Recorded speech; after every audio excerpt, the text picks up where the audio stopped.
Ano bang gagawin nyo kapag meron kayong maraming gamit sa bahay na usually nakalagay sa mga box na ganito at pagbukas nyo, tara! Hindi mo talaga alam kung ilang taon na, ilang linggo na siyang nandyan. So, example, baka meron kayong mahanap na libro. Tandaan natin, ang mga libro, importante na nakatayo siya at nakikita mo talaga kung ano ba siya para magbilis mo siyang mabasa. Yung iba naman, ay, meron kang supot na matagal mo nang hindi nagagamit. Usually, ang mga supot, importante, pagsamasamahin ang pare-pareho. Para kapag kailanganin mo siya, alam mo kung saan ka pupunta at hindi masasayang ang ating mga eco bag or plastic bags. Meron ka usually mga kung ano-ano mga stickers or papel.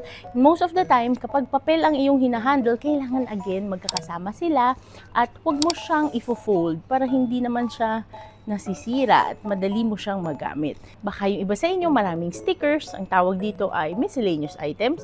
Make sure nyo lang na kasama niya yung ibang mga kagamitan na yan. Electronics, mahirap din to kapag hiwa-hiwalay.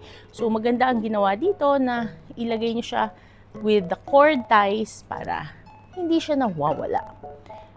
Meron din tayong sticky notes para sa mga mahilig mag-label at note-taking. Isama natin siya sa mga school supplies or office supplies. Kung gusto mo siyang ilagay sa box, make sure na nakikita mo siya ng maayos, ang ating libro.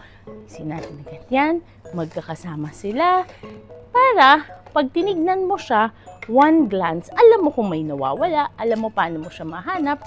At kapag hindi mo na siya kailangan, very simple, you just have to say thank you and let go. So ayan, hopefully, alam niyo na paano gumawa ng isang Spark Joy Box ng KonMari. Maraming salamat!